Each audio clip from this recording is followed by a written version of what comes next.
ನಾವು ಬಹಳ ವರ್ಷಗಳಿಂದ ಒತ್ತಾಯ ಮಾಡ್ತಾ ಇದ್ದೀವಿ. ಹೊರಗುತ್ತಿಗೆಯಲ್ಲಿರ್ತಕ್ಕಂಥ 70,000 ಕಾರ್ಮಿಕರನ್ನ, ನೌಕರರನ್ನ ಕಾಯಂ ಮಾಡಿ ಅಂತೇಳಿ ನಾವು ಒತ್ತಾಯವನ್ನು ಮಾಡ್ತಾ ಇದ್ದೀವಿ. ಸರ್ಕಾರ ಇವತ್ತು ಹೊರಗುತ್ತಿಗೆಯಲ್ಲಿ ನಾವು ಮೀಸಲಾತಿ ತರ್ತೀವಿ ಅಂತಕ್ಕಂಥ ಒಂದು ಆಶಾದಾಯಕವಾದಂಥ ತೀರ್ಮಾನವನ್ನು ಮಾಡಿರೋದನ್ನು ನಾವು ಸ್ವಾಗತಿಸ್ತೇವೆ. ಮೀಸಲಾತಿ ಜಾರಿ ಆಗಬೇಕು ಹೊರಗುತ್ತಿಗೆಯಲ್ಲಿ. ಆದರೆ ಮೀಸಲಾತಿ ಜಾರಿ ಆಗಬೇಕು ಅನ್ನುವಾಗಲೇ ಮೀಸಲಾತಿಯಲ್ಲಿರ್ತಕ್ಕಂಥ ಜಾರಿ ಮಾಡ್ತಕ್ಕಂಥ ತೊಡಕುಗಳನ್ನು ತೆಗೆದುಹಾಕ್ದಲೇ ಇದ್ದರೆ ಇವತ್ತು ಏನು 18ನೇ ತಾರೀಕು 6ನೇ ತಿಂಗಳು 2024 ಸರ್ಕಾರ ಆದೇಶ ಹೊರಡಿಸಿದೆ, ನಾವು ಹೊರಗುತ್ತಿಗೆಯಲ್ಲಿ ಮೀಸಲಾತಿಯನ್ನು ತರ್ತೀವಿ ಅಂತ. ನಾವು ಈ ಆದೇಶವನ್ನು ಸ್ವಾಗತ ಮಾಡ್ತಲೇ ಅದರಲ್ಲಿರ್ತಕ್ಕಂಥ ಬಹುಮುಖ್ಯವಾಗಿ 20 ಜನರ ಒಬ್ಬ ಕಾಂಟ್ರಾಕ್ಟ್ ಹತ್ರ 20 ಜನ ಇದ್ದರೆ ಮಾತ್ರ ನಾವು ಮೀಸಲಾತಿಯನ್ನು ಜಾರಿಗೆ ತರ್ತೀವಿ ಅಂತಕ್ಕಂಥ ಒಂದು ಅವೈಜ್ಞಾನಿಕವಾದಂಥ ತೀರ್ಮಾನವನ್ನು ಸರ್ಕಾರ ಮಾಡಿದೆ. ಇದು ವಾಸ್ತವ ಅಲ್ಲ. ಇವತ್ತಿಡೀ ರಾಜ್ಯದಲ್ಲಿ ಪೇ ಕಮಿಷನ್ ರಿಪೋರ್ಟ್ ಪ್ರಕಾರ 70,000 ಜನ ಇದು ಈ ಹೊರಗುತ್ತಿಗೆ ಮೀಸಲಾತಿಯಲ್ಲಿ ಕೆಲಸ ಮಾಡ್ತಕ್ಕಂಥ ನೌಕರಿದ್ದಾರೆ ಅಂತೇಳಿ ರಿಪೋರ್ಟ್ ಹೇಳುತ್ತೆ. ಈ 70,000 ಜನರಿಗೂ ಕೂಡ ಆ ಸಂಖ್ಯೆಯ ಆಧಾರದಲ್ಲಿ ಮೀಸಲಾತಿ ಸಿಗಬೇಕಾಗುತ್ತೆ. ಮೀಸಲಾತಿ ಸಿಗಬೇಕು ಅಂತ ನಿಜವಾಗಿ ಆದರೆ ಎಲ್ಲ ನೌಕರರನ್ನ ಕಾಯಂ ಮಾಡಬೇಕು. ಕಾಯಂ ಮಾಡ್ದಲೇ ಇದ್ರೆ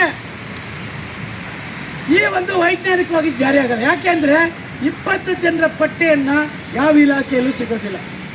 10 ಜನ ಕಾಂಟ್ರಾಕ್ಟರ್ಗಳಿದ್ರೆ 15 ಜನ, 7 ಜನ, 10 ಜನ ಈ ರೀತಿಯಲ್ಲಿ ಕಾಂಟ್ರಾಕ್ಟ್ಗಳು ನೇಮಕಾತಿಯನ್ನು ಮಾಡ್ಕೊಂಡಿರ್ತಾರೆ.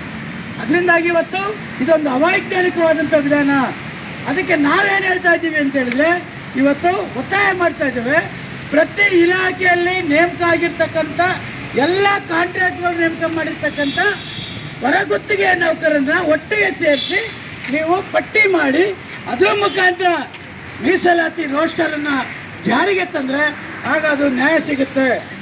ಅದು ಬಿಟ್ಟು ನೀವು 20 ಜನರಿಗೆ ಪಟ್ಟಿ ಮಾಡಿ ಅದರೊಳಗೆ ನಾವು ಮೀಸಲಾತಿ ಕೊಡ್ತೀನಿ ಅಂದರೆ ಇದು ದಲಿತರಿಗೆ ಮೂಗಿಗೆ ತುಪ್ಪ ಸುರಿಯುವ ಕೆಲಸ ಆಗುತ್ತೆ. ಕಾಂಗ್ರೆಸ್ ಸರ್ಕಾರ ಬಾರಿ ಹಿಂದಿನಿಂದ ದಲಿತರಿಗೆ ಮೋಸ ಮಾಡ್ತಾನೆ ಬಂದಿದೆ. ದಲಿತರ ಪರವಾಗಿದ್ದೀವಿ ಅಂತ ಹೇಳ್ತಾನೆ, ಭೂಮಿಯನ್ನು ಭೂಸುಧಾರಣೆ ಮಾಡಲಿಲ್ಲ, ಬ್ಯಾಕ್ಲಾಗ್ ಹುದ್ದೆಗಳನ್ನು ಸಂಪೂರ್ಣವಾಗಿ ತುಂಬಲಿಲ್ಲ. ಇವತ್ತು ಮಾದೇವಪ್ಪನವರು ಪತ್ರಿಕೆಯಲ್ಲಿ ಹೇಳಿದ್ದಾರೆ, ಭಾರಿ ಸಂತೋಷ. ಎಲ್ಲ ಇಲಾಖೆಯಲ್ಲೂ ಕೂಡ ಬ್ಯಾಕ್ಲಾಗ್ ಹುದ್ದೆಗಳನ್ನು ಭರ್ತಿ ಮಾಡಬೇಕು, ಅಧಿಕಾರಿಗಳ ಮೇಲೆ ನಾವು ಸುಮ್ಮನೆ ಇರಲ್ಲ ಅಂತ. ನಾನು ಹೇಳ್ತೀನಿ, ಕಾಂಗ್ರೆಸ್ ಸರ್ಕಾರಕ್ಕೆ ತಾಕತ್ತಿದ್ರೆ ಯಾರು ಇವತ್ತು ಈ ಒಂದು ಬ್ಯಾಕ್ಲಾಗ್ ಹುದ್ದೆಗಳನ್ನು ಭರ್ತಿ ಮಾಡಲ್ಲ ಅಧಿಕಾರಿಗಳು, ಅವ್ರ ಮೇಲೆ ದೌರ್ಜನ್ಯ ತಡೆ ಕಾಯ್ದೆ ಹಾಕಿ ಕೇಸ್ ಹಾಕಿ ಅವ್ರನ್ನ ಜೈಲಿಗೆ ಕಳಿಸಿ ನೋಡಿ ಬ್ಯಾಕ್ಲಾಗ್ ಹುದ್ದೆಗೆ ಭರ್ತಿ ಆಗುತ್ತಾ ಇಲ್ವಾ ಅಂತೇಳಿ. ಆ ಕೆಲಸವನ್ನು ಕಾಂಗ್ರೆಸ್ ಮಾಡಬೇಕು ಅಂತೇಳಿ ಇವತ್ತು ಮುಖ್ಯಮಂತ್ರಿ ಸಿದ್ದರಾಮಯ್ಯನವ್ರನ್ನ ನಾವು ಒತ್ತಾಯವನ್ನು ಮಾಡ್ತಾ ಇದ್ದೇವೆ. ಬ್ಯಾಕ್ಲಾಗ್ ಹುದ್ದೆಗಳು ಭರ್ತಿ ಮಾಡ್ದಲೆ ಇವತ್ತು ಮೀಸಲಾತಿ ಸಂಪೂರ್ಣವಾಗಿ ಸಿಗ್ಲಿಕ್ಕೆ ಸಾಧ್ಯ ಇಲ್ಲ. ಅದರಿಂದಾಗಿ ಬ್ಯಾಕ್ಲಾಗ್ ಹುದ್ದೆಗಳನ್ನು ಭರ್ತಿ ಮಾಡಬೇಕು. ಅದ್ರ ಜೊತೆಯಲ್ಲೇ ಹೊರಗುತ್ತಿಗೆ ಎಲ್ಲ ಇಲಾಖೆಯಲ್ಲಿರ್ತಕ್ಕಂಥ ನೌಕರನ್ನ ಕಾಯಂ ಮಾಡ್ತಕ್ಕಂಥ ಕೆಲಸನ ಮಾಡಬೇಕು ಅಂತೇಳಿ ನಾವಿವತ್ತು ಒತ್ತಾಯವನ್ನು ಮಾಡ್ತಾ ಇದ್ದೀವಿ. ಇದ್ರ ಜೊತೆಯಲ್ಲೇ ಇವತ್ತು ನಾವು ಸರ್ಕಾರವನ್ನು ನೋಡ್ತಾ ಇದ್ದೇವೆ. ಯಾವುದು ಕಾಂಗ್ರೆಸ್ ಸರ್ಕಾರವನ್ನು. ಕಾಂಗ್ರೆಸ್ ಸರ್ಕಾರವು ಕೂಡ ಇವತ್ತು ಖಾಸಗೀಕರಣದ ಪರವಾಗಿದೆ, ಉದಾರೀಕರಣದ ಪರವಾಗಿದೆ. 91ರಲ್ಲಿ ಗ್ಯಾಟ್ ಅಗ್ರಿಮೆಂಟನ್ನು ಮಾಡಿದ್ದು ನರಸಿಂಹರಾಯರು ಅನ್ನೋದು ನಮಗೆಲ್ಲ ಗೊತ್ತಿದೆ. ಅಂದರೆ ಇವರು ಕೂಡ ಕಾಂಗ್ರೆಸ್ನವರು ಕೂಡ ಇವತ್ತು ಏನು ಮಾಡ್ತಾ ಇದ್ದಾರೆ, ತೆಲಂಗಾಣದಲ್ಲಿ ಎಲೆಕ್ಟ್ರಿಸಿಟಿಯನ್ನು ಇವತ್ತು ಖಾಸಗಿಯವ್ರಿಗೆ ಕೊಡಲಿಕ್ಕೆ, ಅದಾನಿ ಅವರಿಗೆ ಕೊಡಲಿಕ್ಕೆ ಕಾಂಗ್ರೆಸ್ ಸರ್ಕಾರ ಇವತ್ತು ತೀರ್ಮಾನ ಮಾಡಿದೆ. ಅಂದರೆ ಅರ್ಥ ಇಡೀ ದೇಶದಲ್ಲಿ ಕಾಂಗ್ರೆಸ್ ಕೂಡ ಖಾಸಗೀಕರಣದ ಪರವಾಗಿದೆ. ದಲಿತರಿಗೆ ಇದರಿಂದ ಮೀಸಲಾತಿ ಸಿಗೋದಿಲ್ಲ. ಎಲ್ಲವೂ ಕೂಡ ಖಾಸಗೀಕರಣ ಆದರೆ ಇವತ್ತು ದಲಿತರಿಗೆ ಉದ್ಯೋಗ ಸಿಗಲ್ಲ. ಇಂಥ ವಂಚನೆಯನ್ನು ಕಾಂಗ್ರೆಸ್ ಕೂಡ ಅದರ ನೀತಿಯಾಗಿದೆ. ಅದರ ವಿರುದ್ಧ ನಾವು ಹೋರಾಟವನ್ನು ಮಾಡ್ತಕ್ಕಂಥ ಒಂದು ಇರಾದೆಯನ್ನು ನಾವು ಇಟ್ಕೊಂಡಿದ್ದೀವಿ ಬಂದಿದ್ದೀವಿ. ಅದರಿಂದಾಗಿ ನಾವು ಇವತ್ತು ಒತ್ತಾಯ ಮಾಡ್ತಾ ಇದ್ದೇವೆ, ನೀವೇನೋ ನಿಜವಾಗಲಿ ಬ್ಯಾಕ್ಲಾಗ್ ಹುದ್ದೆಗಳನ್ನು ಭರ್ತಿ ಮಾಡಿ ನೀವು ಕೆಲಸ ಕೊಡೋದಾದರೆ ಒಟ್ಟು ಇಲಾಖೆಯಲ್ಲಿರ್ತಕ್ಕಂಥ ಎಲ್ಲ ಬ್ಯಾಕ್ಲಾಗ್ ನೇಮಕಾತಿಗಳಲ್ಲಿರ್ತಕ್ಕಂಥ ಪಟ್ಟಿ ಮಾಡಿ ಆ ಪಟ್ಟಿ ಮುಖಾಂತರ ರೋಸ್ಟರನ್ನು ಜಾರಿ ಮಾಡಿದ್ರೆ ಆಗ ಒಂದಷ್ಟು ನ್ಯಾಯ ಸಿಗಬಹುದು, ಇಲ್ಲ ನ್ಯಾಯ ಸಿಗೋದಿಲ್ಲ. ಇದನ್ನು ಸರ್ಕಾರಕ್ಕೆ ನಾವು ಹೇಳಲಿಕ್ಕೆ ಬಯಸ್ತಾ ಇದ್ದೀವಿ. ಮತ್ತು ಹೊರಗುತ್ತಿಗೆ ಅಂದರೆ ಇದು ಸಂಪೂರ್ಣ ಅಭದ್ರತೆಯಿಂದ ಕೂಡಿದೆ.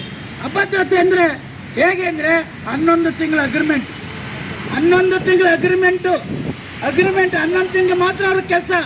11 ತಿಂಗಳಾದಮೇಲೆ ಅವ್ರು ಇರೋದಿಲ್ಲ, ಕಾಂಟ್ರಾಕ್ಟ್ ಬೇರೆ ಹಾಕ್ತಾರೆ. ಇಲ್ಲಾಂದರೆ ಅದೇ ವರ್ಕರ್ಸಿಗೆ ಬೇರೆ ಅಗ್ರಿಮೆಂಟ್ ಮಾಡಿ ಇವತ್ತು ಅವ್ರನ್ನ ಯಾವಾಗಲೂ ಕೂಡ ಇಡೀ ಜೀವನದಲ್ಲಿ 15-20 ವರ್ಷ ದುಡಿತಾ ಇದ್ದಾರೆ.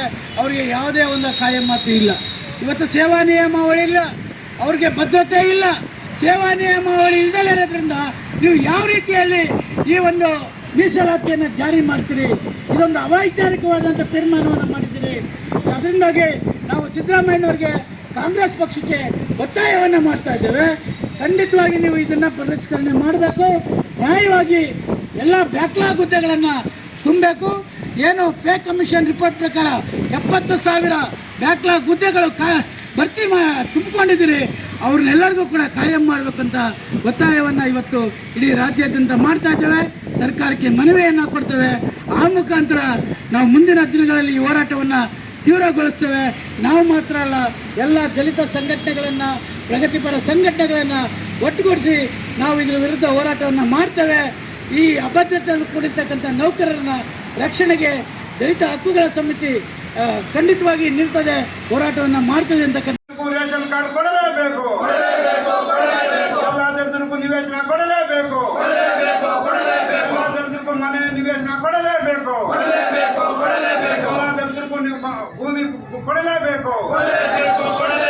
ಜಿಂದಾಬಾದ್ ಜಿಂದಾಬಾದ್ ಜಿಂದಾಬಾದ್ ಜಿಂದಾಬಾದ್.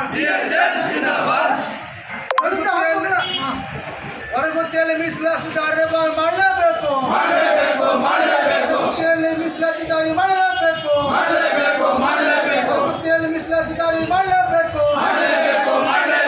ಗುತ್ತಿಗೆ ನೌಕರನ್ನು ಕಾಯಂ ಮಾಡಲೇಬೇಕು, ಗುತ್ತಿಗೆ ನೌಕರನ್ನು ಕಾಯಂ ಮಾಡಲೇಬೇಕು, ನಿಲ್ಲಲೇಬೇಕು, ಖಾಸಗೀಕರಣ ನಿಲ್ಲಲೇಬೇಕು. ಭಾರತ್ ಮಾತಾ ಕಿ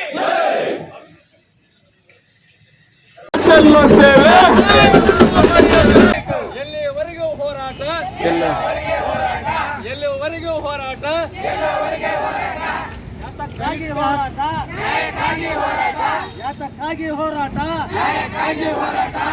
ದಲಿತ ಹಕ್ಕುಗಳ ಸಮಿತಿಯ ಹೋರಾಟಕ್ಕೆ ಹೇಳಿ ಜಯವಾಗಲಿ, ದಲಿತ ಹಕ್ಕುಗಳ ಸಮಿತಿ ಹೋರಾಟಕ್ಕೆ ಹೇಳಿ.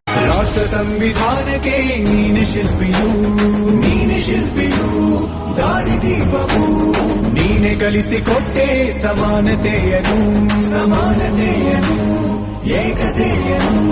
ರಾಷ್ಟ್ರ ಸಂವಿಧಾನಕ್ಕೆ ನೀನೆ ಶಿಲ್ಪಿಯು ನೀನೆ ಕಲಿಸಿ